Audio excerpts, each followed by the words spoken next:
nous avons parlé tout de suite de code d'honneur du président sortant. Je vais simplement dire que 44 morts après, 650 détenus après, 3 ans après, énormément de miliciens après, les FDS qui tirent sur le peuple, après tout ceci, il vient nous dire qu'il n'a plus envie d'être candidat. Mais sachez que c'est absolument faux. Il n'a pas décidé, lui, volontairement de ne pas être candidat. C'est le peuple. Nous n'avons jamais cessé de le rappeler. La souveraineté appartient au peuple et le peuple a décidé. Il a compris que le peuple allait marcher sur lui s'il décidait d'être candidat. Et il a si bien compris qu'aujourd'hui, dans sa manipulation, il est en train de dire, vous là qui étiez prêts à manifester, à dire, vous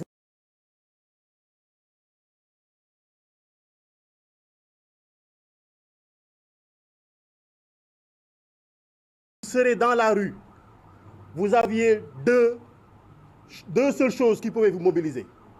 La première chose était ma candidature, ma troisième candidature. Et la seconde chose, c'était l'interdiction de candidature à Ousmane Sonko.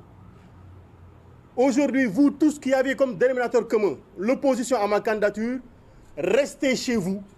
J'ai décidé aujourd'hui, en me prononçant, en disant que je ne serai pas candidat, je vais marcher sur Ousmane Sonko, je marcherai sur Pastef, je marcherai sur ses militants, je marcherai sur sa candidature, je le garderai en prison, je l'interdirai de candidater. Laissez-moi faire, laissez-moi m'occuper d'Ousmane Sonko. Voilà le message que nous avons lancé.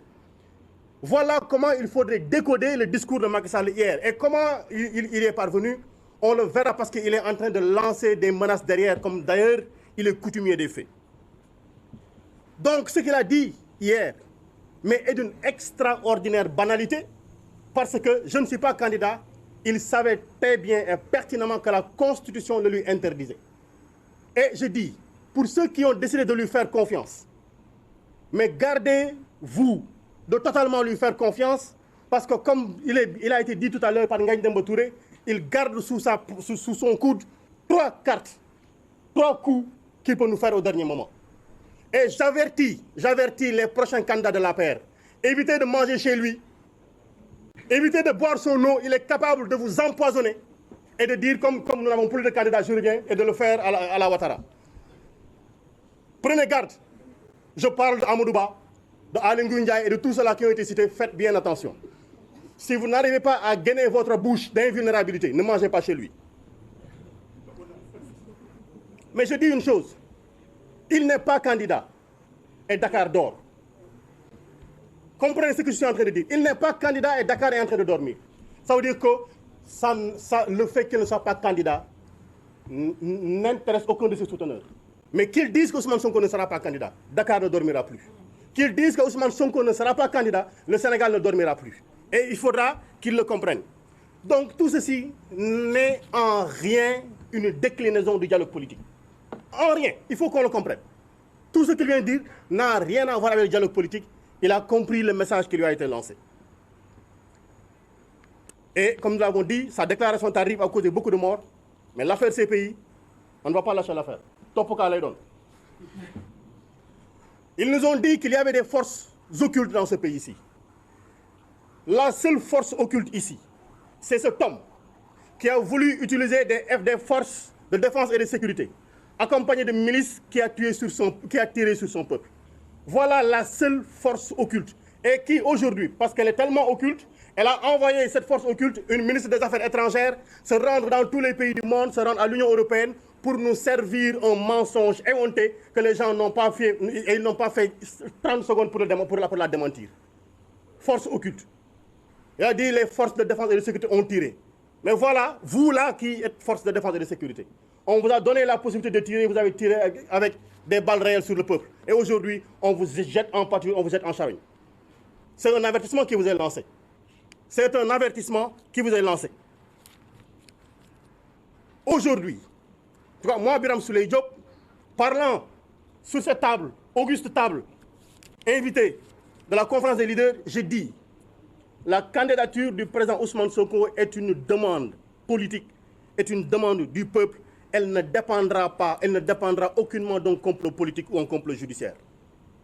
Ousmane Sonko sera candidat. Nous battrons campagne avec lui. Il présentera son programme. Et si notre souhait, le bon Dieu l'accepte, il sera le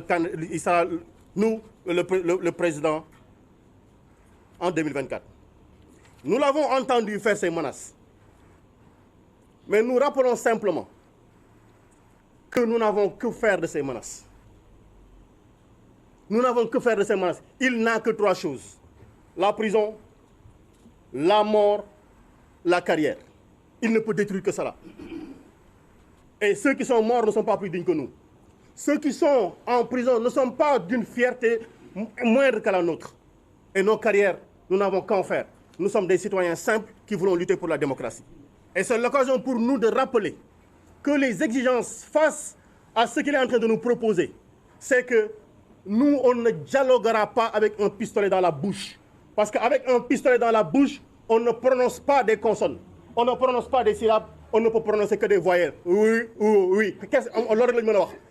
Avec un pistolet dans la bouche, on ne peut pas dire non.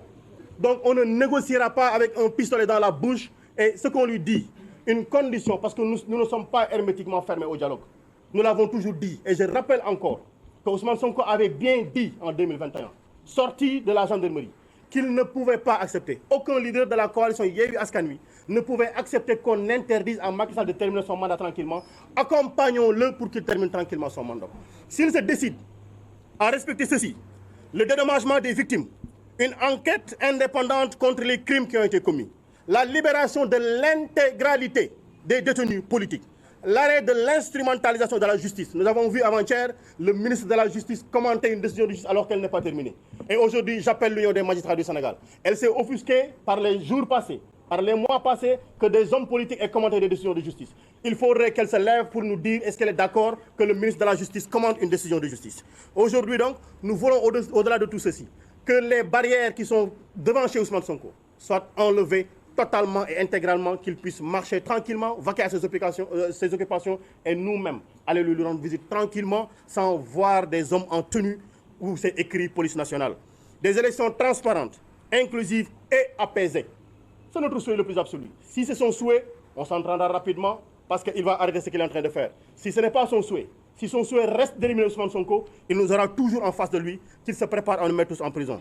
Nous rappelons aux Sénégalais, donc, tout ceci est que il nous a informé qu'il va introduire des modifications au niveau du code électoral et de la Constitution. En tout cas, nous, députés, nous attendons fermement de savoir qu'est-ce qu'il nous amène. On ne se prononcera pas sur le sujet, on attendra d'avoir les informations sur le contenu. Mais sachez-le, Constitution, du rido maïga,